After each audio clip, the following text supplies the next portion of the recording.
going to be discussing creation in the ancient world today. I told you that last week, and we're going to really be looking at, I think, 5 major creation myths as they pertain to the ancient world and what the ancient world view was of creation.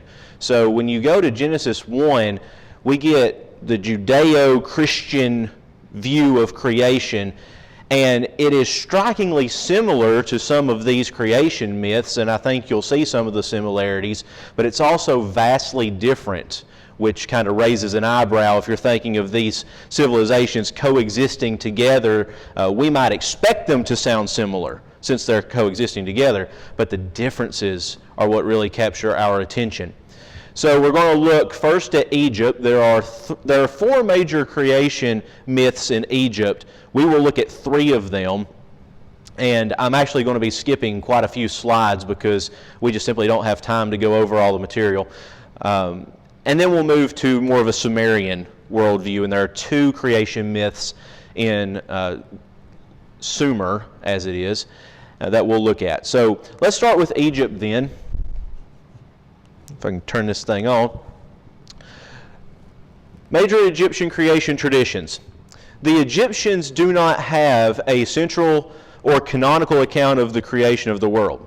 So what that means is if you go to any Israelite and you ask them, what's the creation? How did we get here? They're all going to tell you the same thing. They're going to quote to you basically a version of Genesis 1, 2, and 3.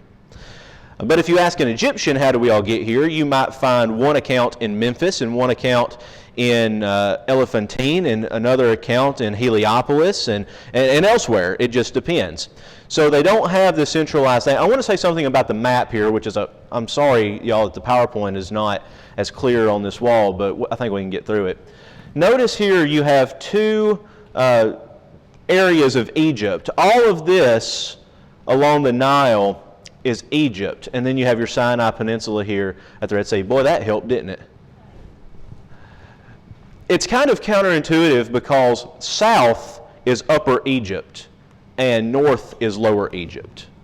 And this is because the Nile runs south to north and the elevation increases as you go south. So in the same way that in the Gospels they might say, we went up to Jerusalem, but they're actually north of Jerusalem when they say that. Why is that? It's because Jerusalem's on a hill. So they're talking elevation rather than direction. So just something to point out there. When you see pictures of the pharaohs, there are 2 crowns. One of them looks like a bowling pin. It's called the white crown, and the other one kind of looks like a bee antenna. That's called the red crown. The white crown is for Upper Egypt, if I remember correctly, and the red crown is for Lower Egypt. And sometimes the crowns are put together, and that's called the Lord of the 2 lands. And so there are times when Upper Egypt and Lower Egypt are divided and ruled separately. There are times when they are ruled together. Egypt is the longest running power in civilization history, about 3000 BC to 300 AD. By the way, can anyone tell me who the last pharaoh of, not 300 AD, 30 AD. Can anyone tell me who the last pharaoh of Egypt was? I'll give you a hint, it was a woman. Oh, just went a blank on her name. Because she's supposed to be married to the Roman general. That's right. You're on the right track. Cleopatra, that's it. Cleopatra. Okay, sidetrack there, but some interesting history. There are 4 major traditions that are associated with cult centers in different regions of Egypt, and they're marked in red here on the map. You've got one here, and a couple here, and one here. We're only going to talk about 3 of them for sake of time. So which one was Israel in? Were they in Upper Egypt or Lower Egypt? That is a good question. I have to go back and look at my research. To be technical, Probably in the lower, because it'd be up there closer to where they might have crossed. right, so again, to be technical, the Israelites would have been imprisoned in a time of the unity of Egypt. So there's still Upper and Lower Egypt, but they're all a unified land. And if you want to see where the Israelites were in your Bible, there are maps, and you'll find the land of Goshen. And I don't know on this map where Goshen would have been. You'll have to look in your Bible to find out. You can look that up, and I'm going to keep going, but you can look that up and let us know. So Egyptologists, who are people who study Egypt, thought that these were competing myths from different regions and cult sites, but now most scholars believe that these creation myths are all the same. It's just that they were adapted to fit their particular area of where they were. Sometimes the myths are combined, and that's very evident depending on who the first god is and how creation happened and so on. So before we begin, let's do some reading here in our Bibles. We're going to do two readings. The first is Genesis 1, of course. I just want you to read the first two verses. Genesis 1, verses 1 and 2. And when you get there, just read it for us. Be loud, please.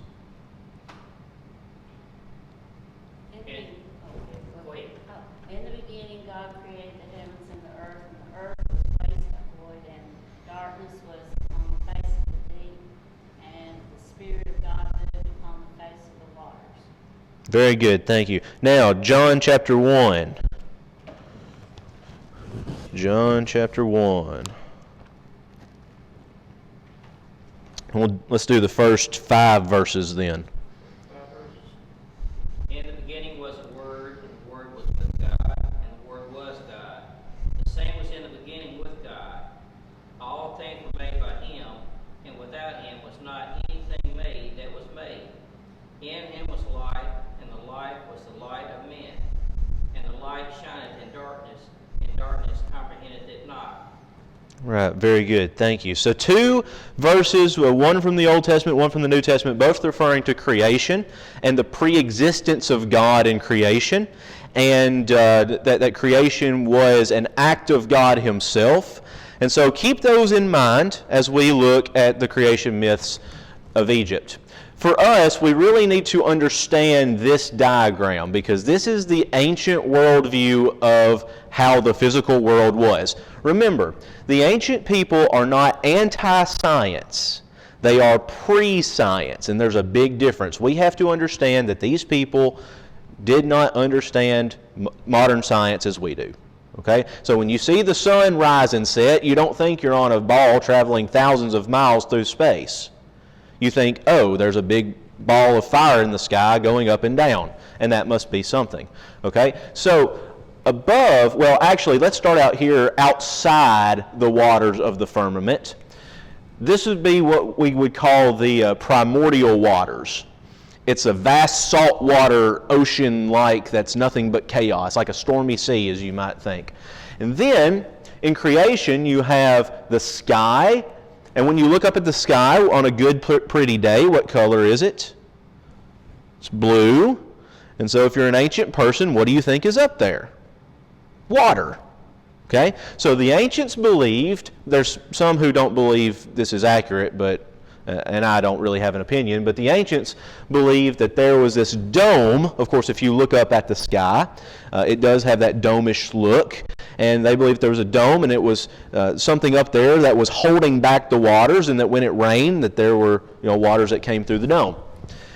So you have the sky here, and then you have the earth, which comes out of the sea. And as a matter of fact, in Genesis 1, when God creates the earth, He separates the dry land from the sea. He pulls the earth out from the sea. And they believe that. Underneath, you have this great deep. And of course, if you're an ancient person and you're standing on the edge of land looking out at a vast sea, not too long ago, my father-in-law took me and my brothers-in-laws deep sea fishing. We were 20 miles offshore. You couldn't see land. And it's amazing that if you look way out there, it does look like you're going to drop off the face of the earth. I mean, it just looks like you're just going to dive right off. So they didn't realize that it keeps going, you see. Then I want to say something about this here. This Sheol is the realm of the dead. In the Old Testament, it does not seem like the Israelites had a heaven-hell depiction. Now, I'm not saying that they didn't believe in heaven or hell. I'm just saying it doesn't seem like they had that depiction. They just kind of had this view of a conscious afterlife in this dark, murky place, which is largely what the rest of the ancient world would have understood death to be, with the exception of the Egyptians, but we'll talk about that when we get to the death and afterlife. So we'll start then with Heliopolis, which is a city in Egypt. In the beginning, there was nothing except the primeval waters. Now, we just read from Genesis 1. Genesis 1 says that the Spirit hovered over what? The face of the waters. Right, so we might have a so-called similarity here, okay? The pre-existing waters. Now these, the waters that the Spirit hovers over, I'll get on my tangent for just a minute. This is not water like we have in our ocean and streams, okay? These are the primeval waters, which I believe represents chaos. That's what it represents here. By the way, anytime we talk about something that seems physical in creation myths outside of the Bible, they're always gods or goddesses. So the primeval waters is the goddess, I believe it's a goddess, Nun. So here comes our first god, our first real god. Atum creates himself and emerges on this primeval mound, which is the first element to come from the primeval waters. Now, Atum is a self-creating god. Okay, so he creates himself. I think it's interesting that even the ancient people understood that nothing cannot come out of nothing. You see, there has to be a source somewhere. Even for Atum, even though he is a self-creating god, there has to be somewhere that he came from. So he comes from these primordial, primeval waters. The name Atum seems to be associated with the Egyptian verb to be complete or to be perfect. Probably means finisher in this sense. So he's the one who completes creation. So he's the grand creator. And he's going to complete all the other, what am I trying to say? The creation of all the other gods as well. Notice here on this stone, this is the Benben stone. This represents the primeval mound.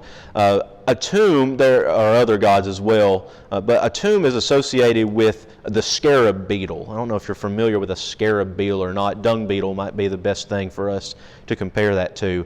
But a dung beetle or a scarab beetle makes mounds. And so that's why they associated that animal with this god. What does this look like to you? Looks like a pyramid, right? Why did the Egyptian pharaohs build pyramids?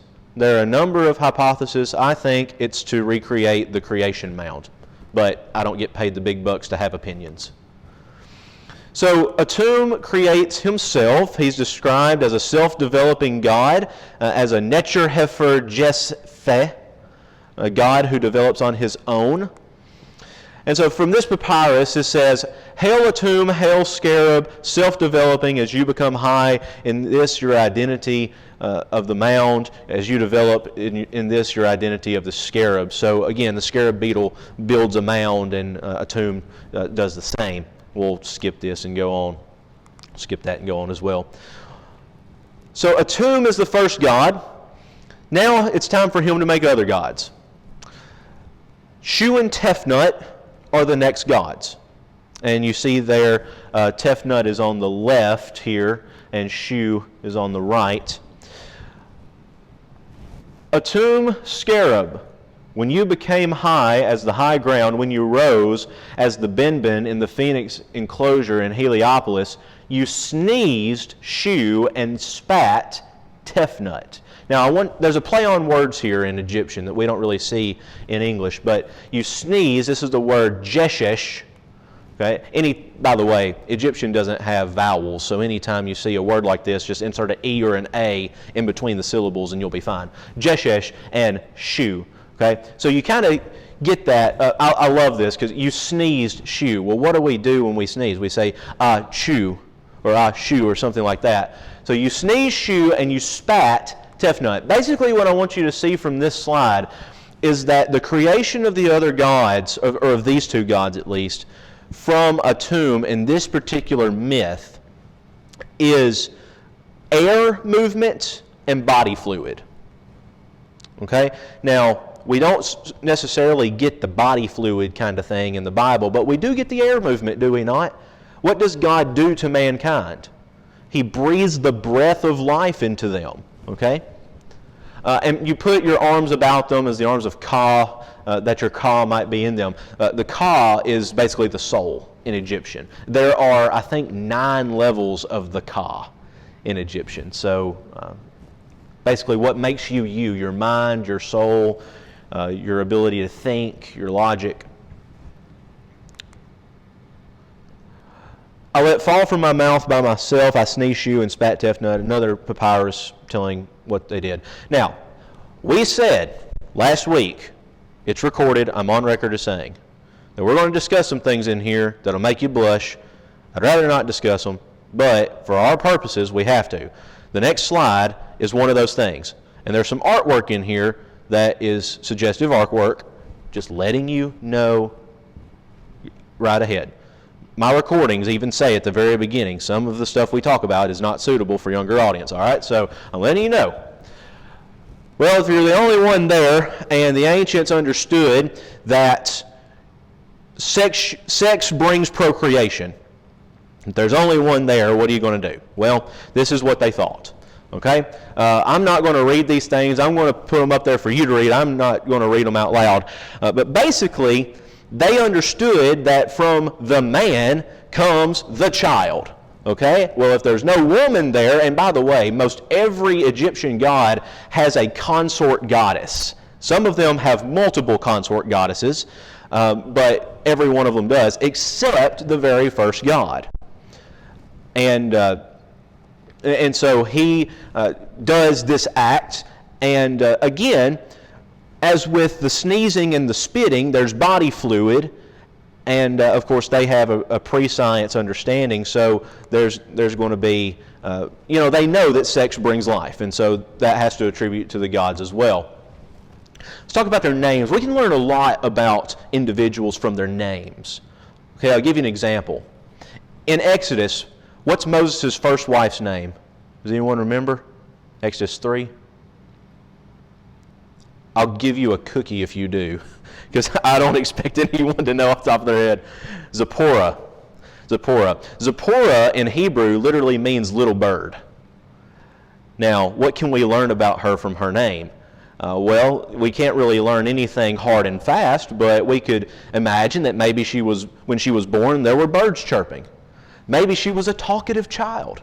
Maybe she just had this kind of demeanor about her. We don't know, but you can learn a lot from people by their names. So Shu probably means void or emptiness, and seems to represent the dry atmosphere between the sky and the earth. And Tefnut, we're not really sure, but probably has something related to moisture, and her relationship to Shu is unclear as far as their role in the creative order.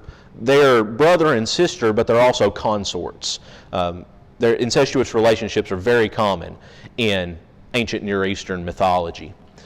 So it could be that Shu is like space or what lies beyond the sky, and Tefnut is like the clouds or something.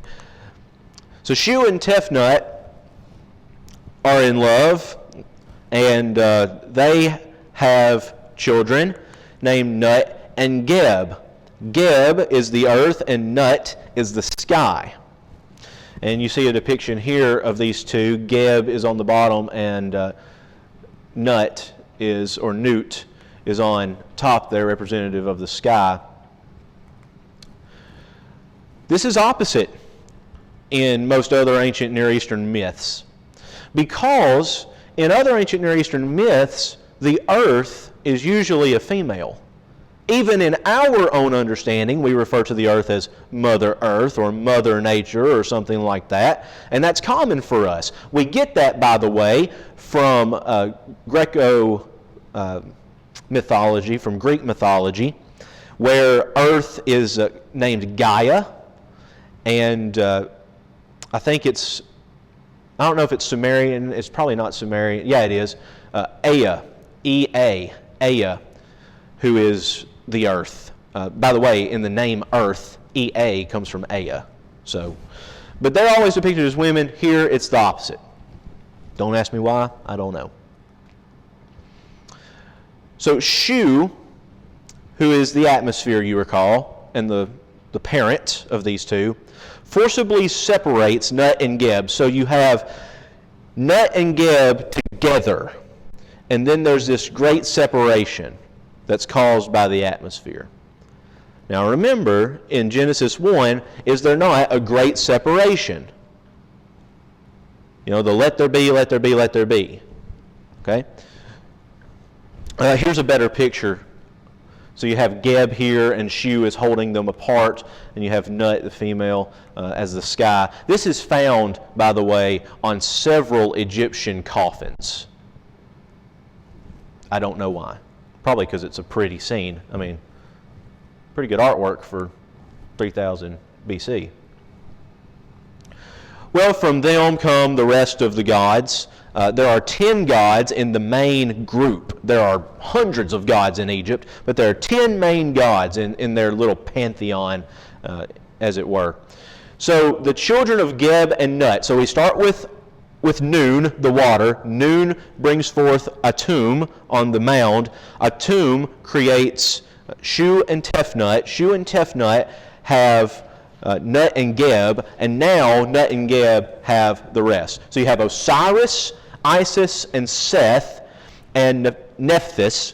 Now Osiris you're probably familiar with as the god of the underworld, the Duat, the underworld, and fertility.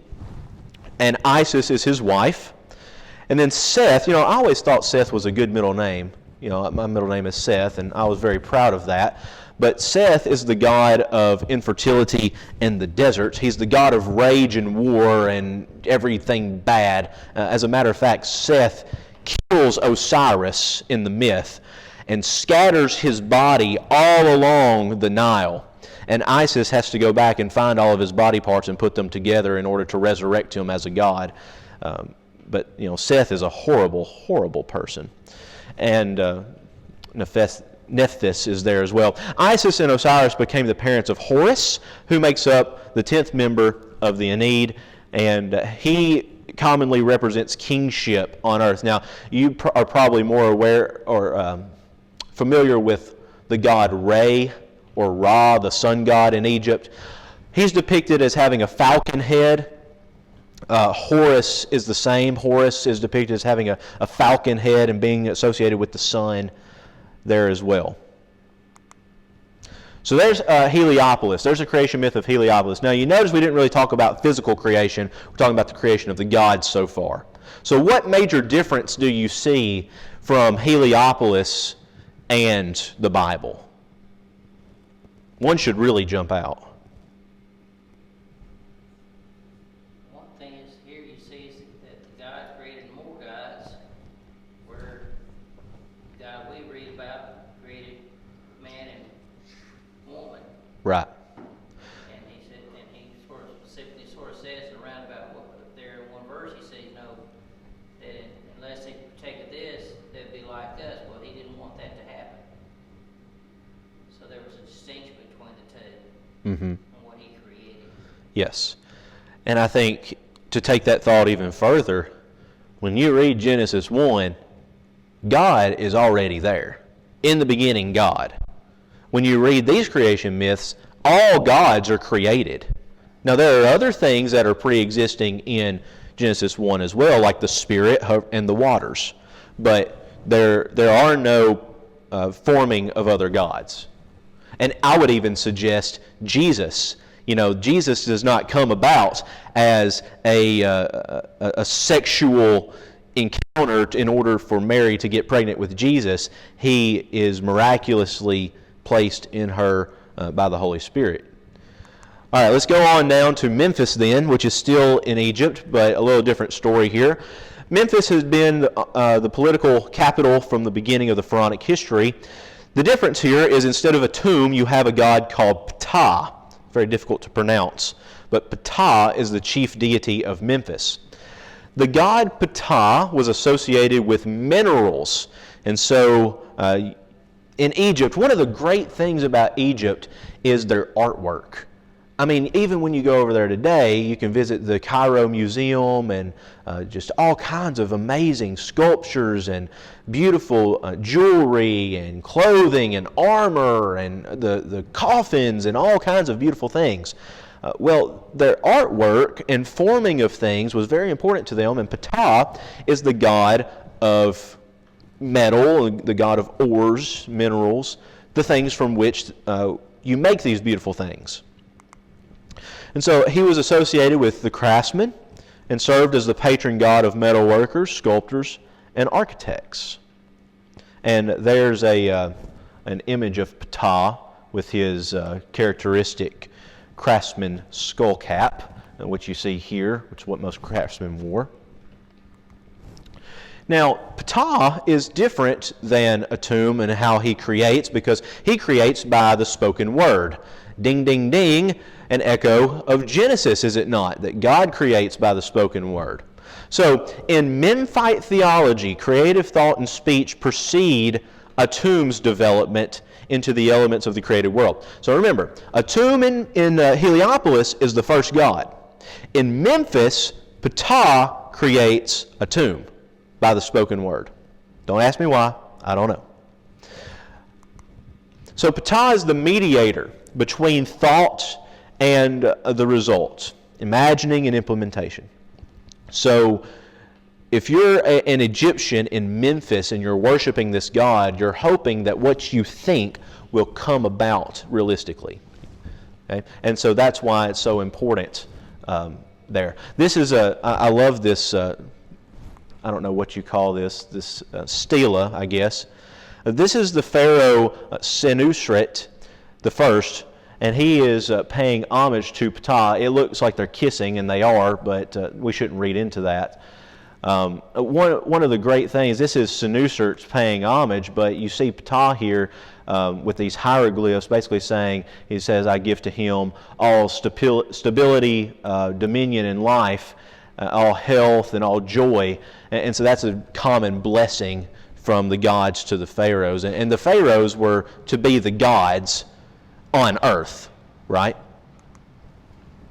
So what you're saying is that this sort of predates the other one, and that they're saying that their god, Ptah, is the one that brought into being the god of the other one.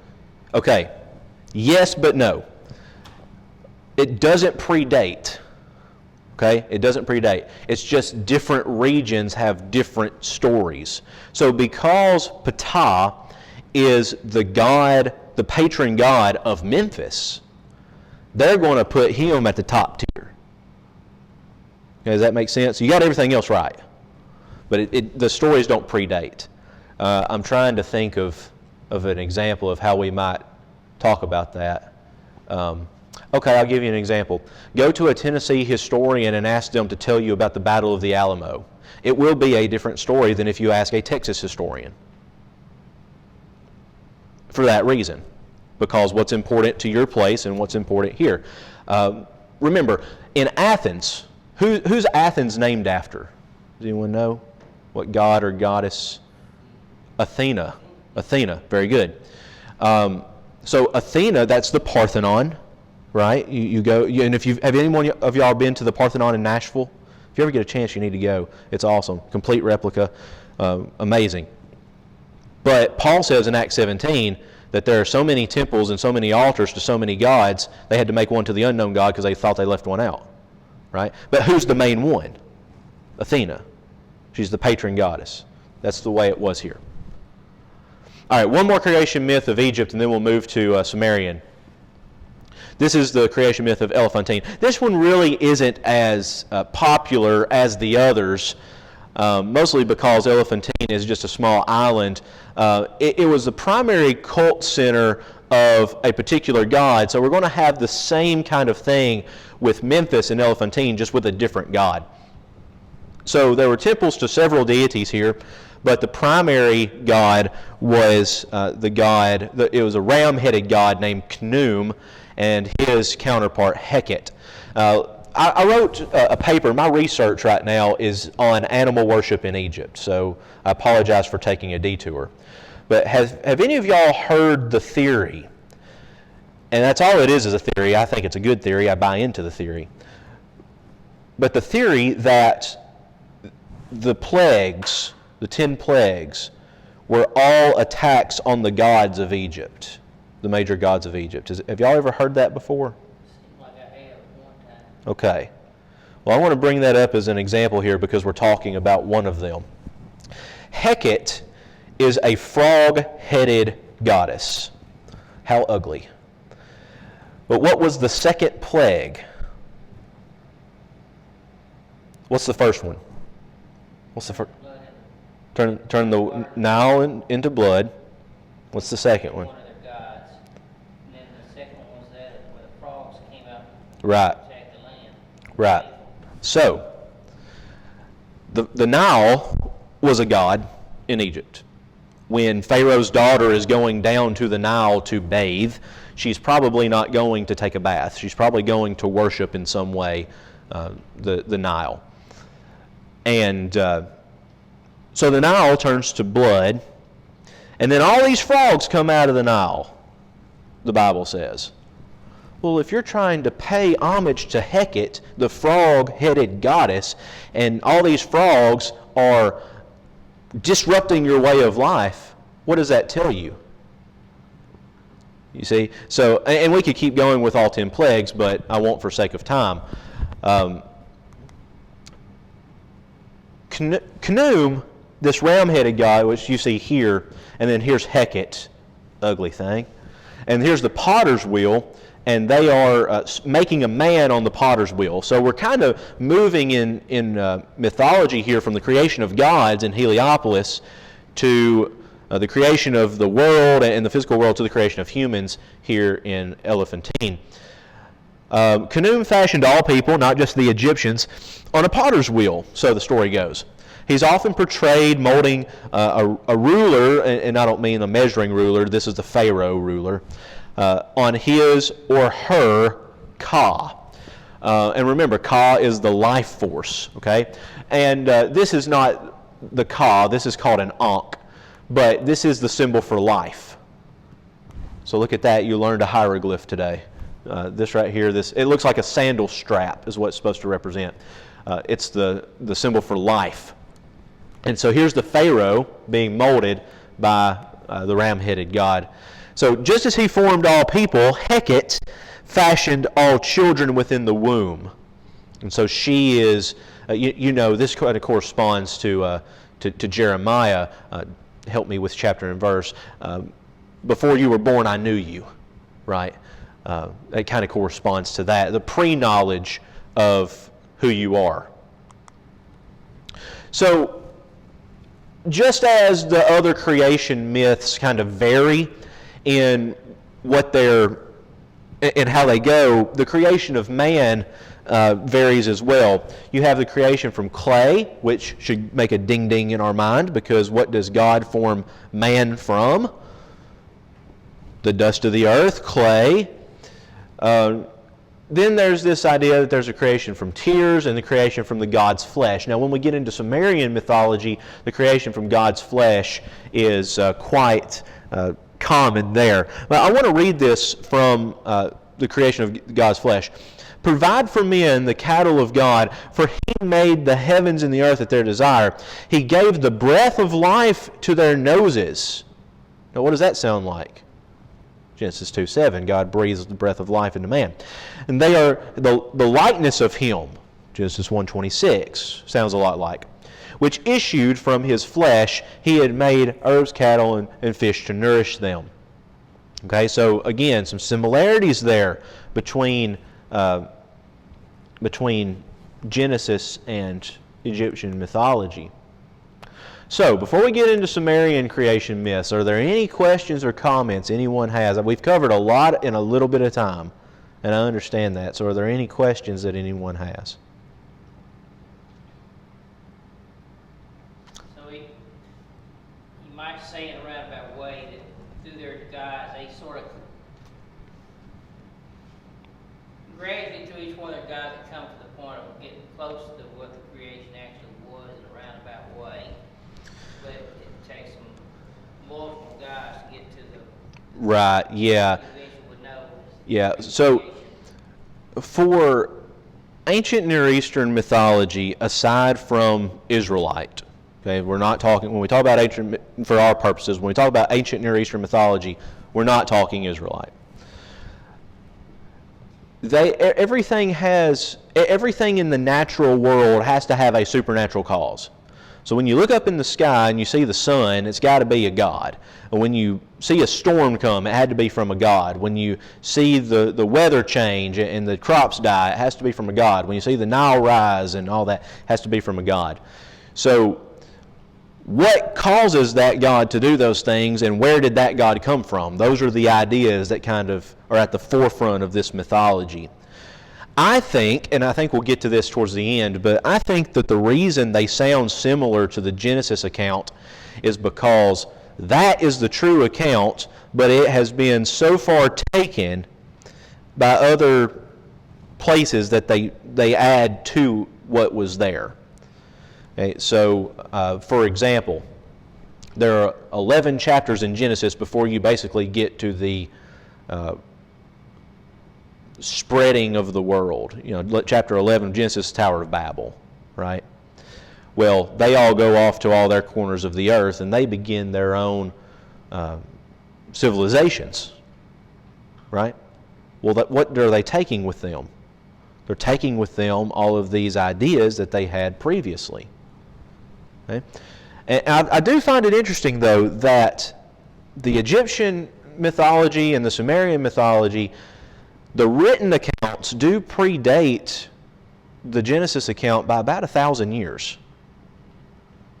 That doesn't mean that the Genesis account wasn't around. It obviously was. It was passed down orally. But the written accounts predate. This is why when the Atrahasis tablet, which we'll talk about in a little bit, it has a flood narrative in it that sounds almost verbatim like Genesis with Noah's flood. And all these scholars who make all this money were jumping for joy because they're like, we found the real Noah. It didn't happen the way the Bible says. We found the real Noah. And then they try to build the stupid thing, and as I told you last week, it doesn't float. So, anyways, just because something predates something doesn't mean it's right. Well, the Genesis creation wouldn't really come to be known until Moses recorded it in Genesis, which would be, as we know, be after the time in which Egypt was already been in existence. Sure. Yeah. Well, I mean, where does Abraham go when the famine comes? Abraham, long before his lineage with Joseph and Israel and all of them, he goes to Egypt, which means Egypt at the time of Abraham, and Abraham lived around 1951 BC, is already a dominant world power. And they're only going to grow from there. All right, let's talk about Sumerian. When we say Sumerian, this is not Samaritan. We're not talking about Samaria. We're talking about Sumer, which, by the way, is the oldest civilization known to man. In the Mesopotamian region, Mesopotamia means between the two rivers. And what two rivers border Mesopotamia? Does anyone know? Euphrates and Tigris. Very good, Euphrates and Tigris. Now, a guy by the name of Samuel Noah Kramer summarized the Sumerian creation beliefs as follows. Now again, there's different creation beliefs, but when you look at them, here's the main points. First, you have the primeval sea. Well, we saw that in Egypt. We also see that in Genesis. Right? You got the primeval sea. Nothing said about its origin. May have been conceived as of having it, or it's existed already. The primeval sea engendered the primeval mountain. So you've got this rise of earth, which you get both in Egypt and in Genesis. Land comes from the sea. On, which is heaven, and Ki, which is earth, produced a child named Enlil, which is the air. Remember, these are gods. On, Ki, and Enlil. On carried off the sky, and Enlil carried off the earth. And Enlil carried off earth, which is Ki, as his consort. So, this is very messed up in our eyes, but this is what they believe. he and Enlil become consorts. And that's mother and son, incestuous relationship.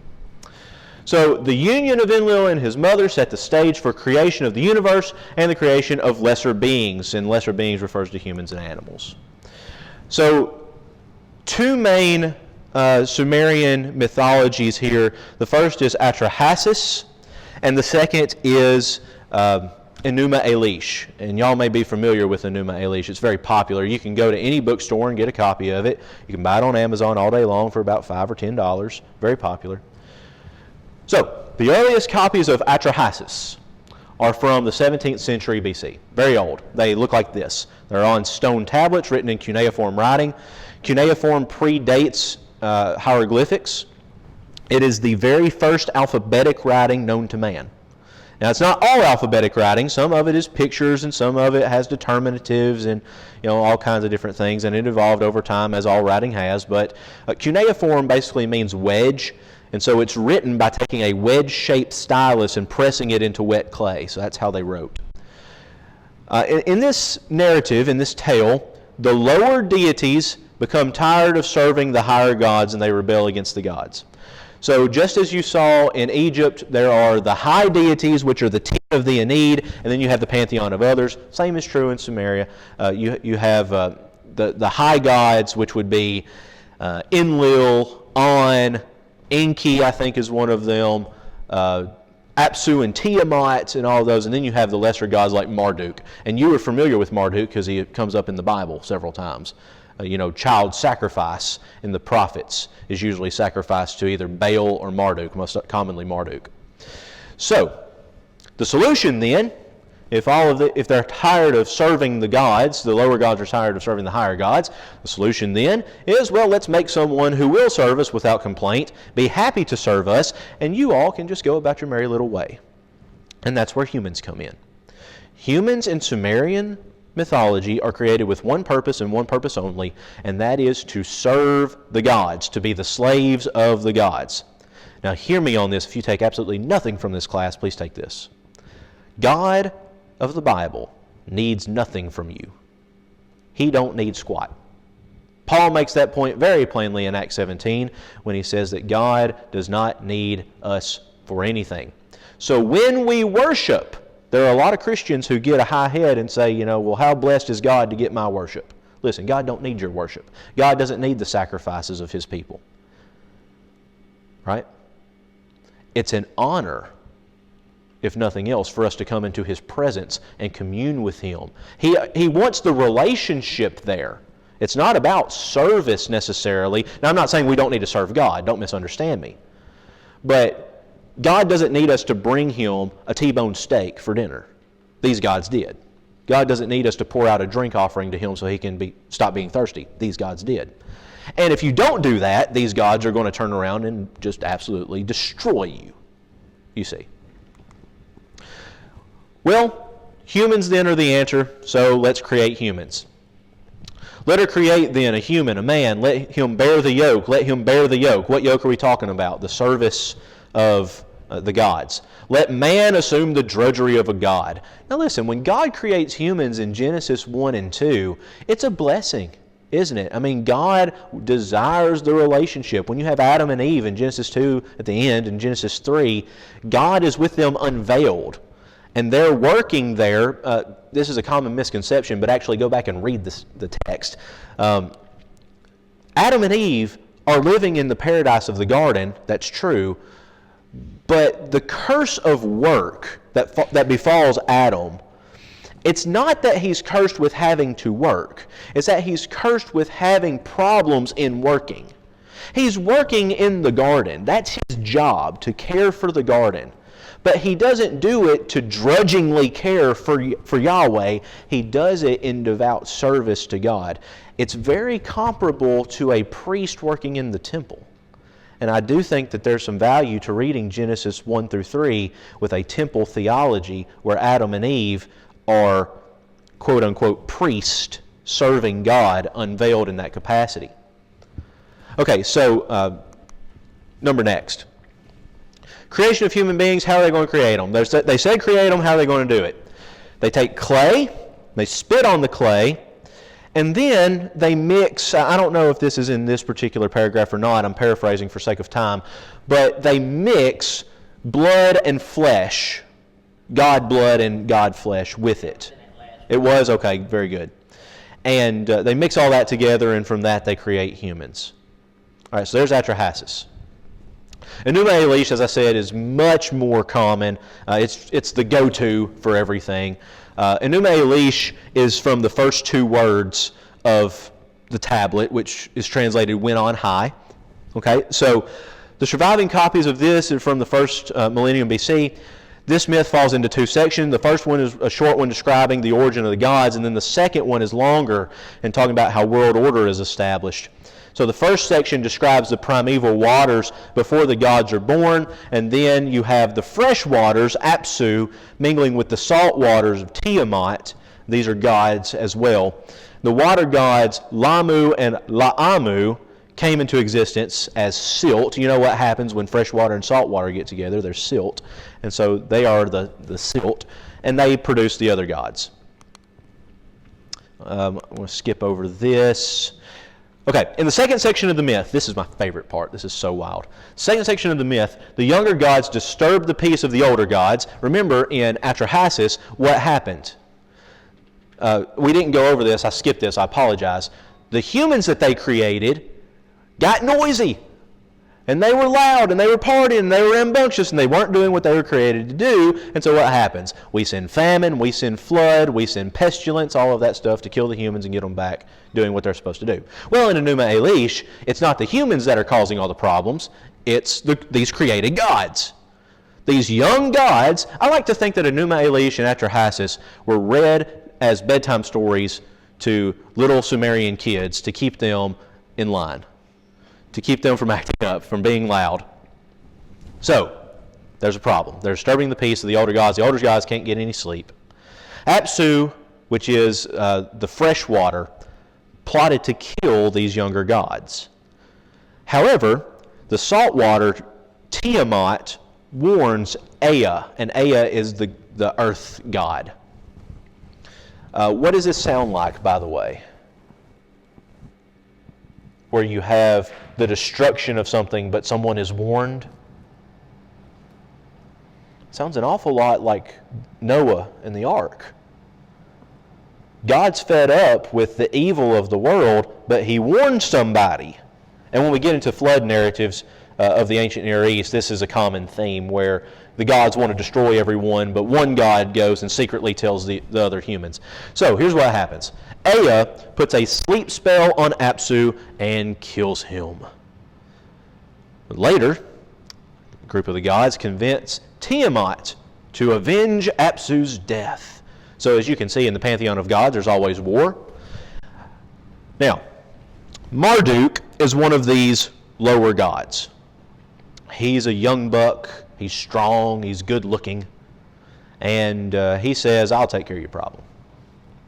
So Marduk was selected to defend the remaining gods against her. And he agreed that he would do this, but he would only do it if they put him as ruler of the gods. By the way, if you're familiar with Greek mythology, this is how Zeus comes into being as well. Zeus kills his father Thanatos, which is also the Greek word for death. Thanatos is the god of death. He kills death and becomes the chief god. Well, Marduk basically does the same thing, just without death. Now, Marduk wins this battle, of course, and he then is bestowed all of this grand power. And with this grand power, he's going to create the natural world. So how does he create? He has creative power through his word, through the spoken word. Open your mouth, the garment will vanish. Speak again, and the garment shall be whole. At the word of his mouth, the garment vanished. He spoke again, and the garment was restored. When the gods, his fathers, saw the fruit of his word, joyfully they did homage. Marduk is king. So he has the power to create through his word. So Marduk's first act after victory over Tiamat was the creation of the cosmos. And here's how the cosmos is created. When we talk cosmos, we're talking like grand scheme, okay? Everything that is created. He takes Tiamat, which is the salt water, and he rips her in half like one rips open a mussel, like the thing that you eat at the buffets. And he rips her in half. Takes half of her and throws her in the sky, which is why the sky is blue and water. And the other half of her he puts down on the earth. He creates constellations, pole star, the sun, the moon. And so as he's doing this, he's creating the calendar. So we need to give them a little credit. They at least had some way of measuring the days. Let's see. No real reason to read over any of that anymore, or that. Humans then are created.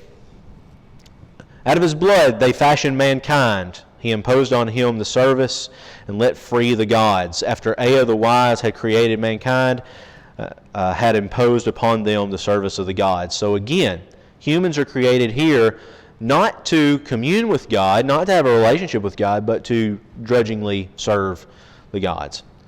All right, we're nearing the end, I promise. What's the difference between these mythologies and Israel's creation? Well, in Egypt, the gods are self-created. In Mesopotamia, the gods emerge from the primordial waters. But in Israel, God has always existed. We talked about that earlier, that when you turn to Genesis 1, in the beginning, God. And that's one reason why I wanted us to read John 1 as well. I think we should read John 1 when we talk about creation, because in the beginning was the Word was with God, and the Word was God. Clearly echoing Genesis 1 within the beginning, you see. But what do we know about the Word? The Word was pre-existent and not created.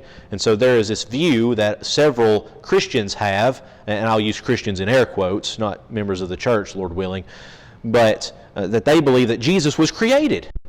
That he was created at his conception, or he was created with the rest of creation. No, John 1:1 pretty well sums that up. What about the creation of the world, of the cosmos? Well, in Egypt there is water and darkness that pre-exist, and from these elements all things emerge. In Mesopotamia, the materials for the construction of the universe is the body of Tiamat, and heaven and earth are the halves of Tiamat's body. In Israel, in the beginning, water and darkness pre-exist, from which God creates all things.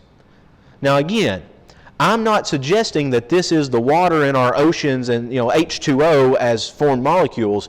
I think, and this is from a study of the ancient Near Eastern context, and one way that I think this illuminates the biblical text for us, that the waters that the Spirit hovers over is not necessarily H2O, but chaos as it pre-exists, and that God's creative word brings order into chaos. And what happens in Genesis 3 with sin?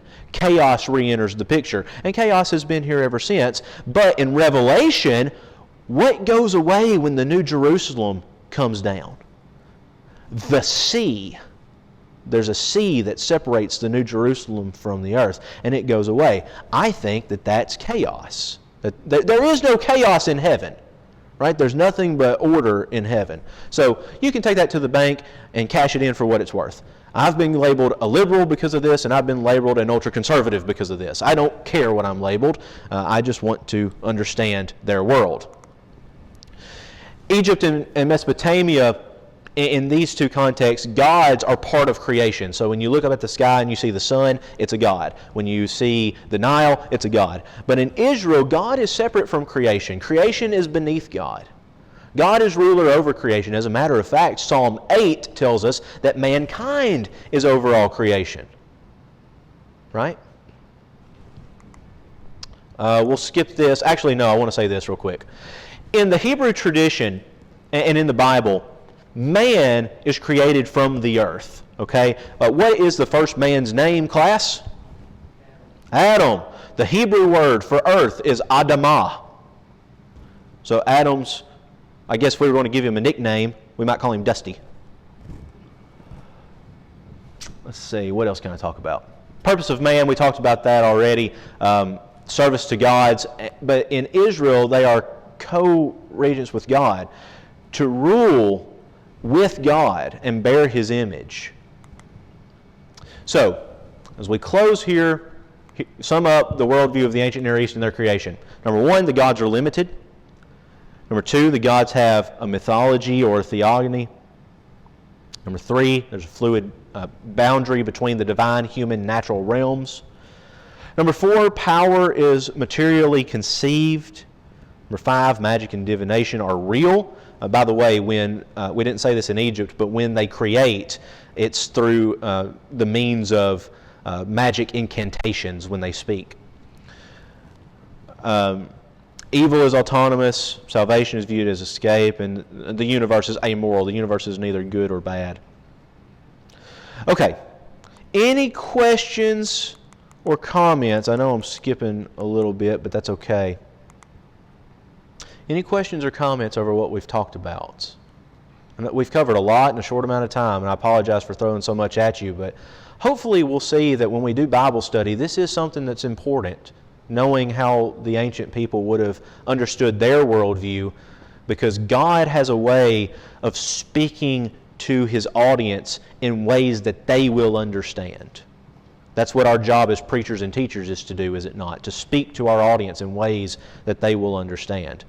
Well, when you open your Bible and the first thing that you read in Genesis is that God created the heavens and the earth, and we've always been taught that God created everything ex nihilo, and while I believe that that is true to a various degree, what do we do with the pre-existing waters?